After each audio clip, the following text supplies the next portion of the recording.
হয় সেইটো পুৰস্কাৰ মই পাবলৈ সক্ষম হৈছিলোঁ। থাৰ্ড পজিশ্যন হ'ল অল ইণ্ডিয়াত 799 আছিলে। এইটো জাগৰণ জোচ বুলি এডুকেশ্যন গ্ৰুপটোৱে এডুকেশ্যন ছামিট এটা হৈছিলে আৰু মোৰ কমিউনিটি ছাৰ্ভিচৰ কাৰণে যিখিনি মই টেকন'লজি বনাইছোঁ, বিশেষকৈ মোৰ ইটা বনাইছোঁ, মই পেইণ্ট বনাইছোঁ বা নতুন আৰ্চেনিকৰ কাম কৰিছোঁ, সেইটো কাৰণে মোক কমিউনিটি ছাৰ্ভিচৰ কাৰণে থাৰ্ড ফাইনেলিষ্ট হিচাপে জাগৰণ জোচে ছিলেক্ট কৰিছিলোঁ আৰু মই দিল্লীত সেই থাৰ্ড ফাইনেলিষ্টৰ বঁটা মই গ্ৰহণ কৰি আহিছোঁ।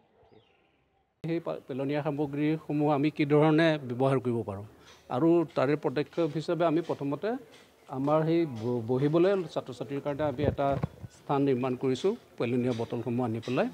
আৰু আনফালে আমি কেঁচুসাৰ প্ৰদান কৰাৰ কাৰণে আমি ইতিমধ্যে এটা প্ৰকল্প হাতত লৈছোঁ আৰু ল'ৰা ছোৱালীখিনিক দেখুৱাইছোঁ যে কেঁচুসাৰ কি ধৰণে প্ৰদান কৰা হয় আৰু তাৰ ব্যৱহাৰ কি হ'ব। এইখিনি আমাৰ মূল উদ্দেশ্য আছিলে। আৰু মহাবিদ্যালয়ৰ এইটো যথেষ্ট ডাঙৰ পদক্ষেপ। আমাৰ যিসকল বিদ্যালয় আছে, বিদ্যালয়সমূহত যি ইক' ক্লাব আছিলে, ইক' ক্লাবৰ আমাৰ মেম্বাৰখিনিক লৈ আমি কৰ্মশালাত অংশগ্ৰহণ কৰিছিলোঁ।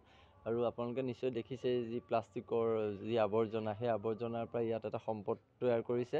এইটো জাষ্ট এটা চেম্পল হিচাপে ইয়াত দেখুওৱা হৈছে। অসম চৰকাৰৰ Astec, Assam science technology environment council আৰু ভাৰত চৰকাৰৰ ফৰেষ্ট এনভাইৰনমেণ্ট এণ্ড ক্লাইমেট চেঞ্জৰ সহযোগত যোৱা 11 মে' তাৰিখে এখনি ৱৰ্কশ্বপ পাতিছিলোঁ ছলিড ৱেষ্ট মেনেজমেণ্টৰ ওপৰত। আৰু তেওঁলোকে যেতিয়া আমাক অৰ্থৰ সাহাৰ্য দিলে আৰু আমাৰ অধ্যক্ষ মহোদয়ৰ সহযোগিতাত আমি এখন ছিটিং বেঞ্চৰ এৰেঞ্জ কৰিছিলোঁ ৱেষ্ট বটলেৰে। আৰু সেই ছিটিং বেঞ্চখন আজি অতি সুন্দৰকৈ সম্পূৰ্ণ হৈ উঠিছে। এই ক্ষেত্ৰত আমাৰ কলেজৰ সকলো অধ্যক্ষ আৰু ওচৰৰে যিমান ইক' ক্লাব থকা স্কুল আছে, স্কুলৰ প্ৰায় 115জন ছাত্ৰ ছাত্ৰীয়ে সেই আমাৰ কৰ্মশালাটোত অংশগ্ৰহণ কৰিছিল।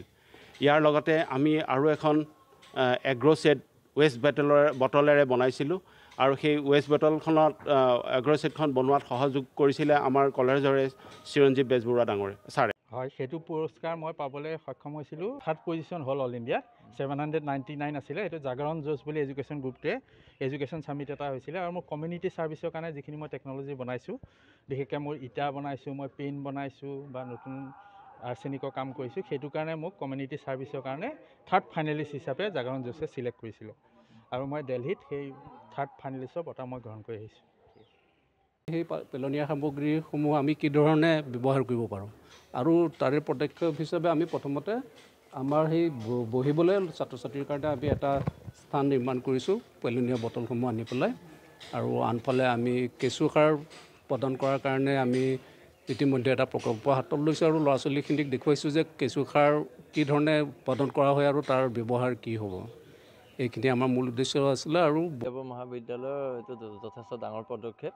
আমাৰ যিসকল বিদ্যালয় আছে, বিদ্যালয়সমূহত যি ইক' ক্লাব আছিলে, ইক' ক্লাবৰ আমাৰ মেম্বাৰখিনিক লৈ আমি কৰ্মশালাত অংশগ্ৰহণ কৰিছিলোঁ। আৰু আপোনালোকে নিশ্চয় দেখিছে যি প্লাষ্টিকৰ যি আৱৰ্জনা, সেই আৱৰ্জনাৰ পৰা ইয়াত এটা সম্পদ তৈয়াৰ কৰিছে। এইটো জাষ্ট এটা চেম্পল হিচাপে ইয়াত দেখুওৱা হৈছে।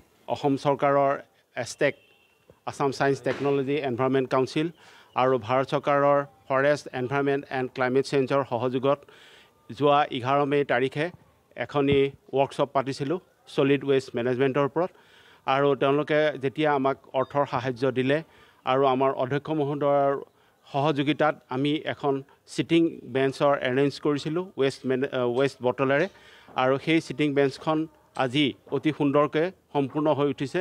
এই ক্ষেত্ৰত আমাৰ কলেজৰ সকলো অধ্যক্ষ আৰু ওচৰৰে যিমান ইক' ক্লাব থকা স্কুল আছে, স্কুলৰ প্ৰায় 115জন ছাত্ৰ ছাত্ৰীয়ে সেই আমাৰ কৰ্মশালাটোত অংশগ্ৰহণ কৰিছিল। ইয়াৰ লগতে আমি আৰু এখন এগ্ৰ'ছেট ৱেষ্ট বটলেৰে বনাইছিলোঁ আৰু সেই ৱেষ্ট বটলখনত এগ্ৰ'ছেটখন বনোৱাত সহযোগ কৰিছিলে আমাৰ কলেজৰে চিৰঞ্জীৱ বেজবৰুৱা ডাঙৰে ছাৰে।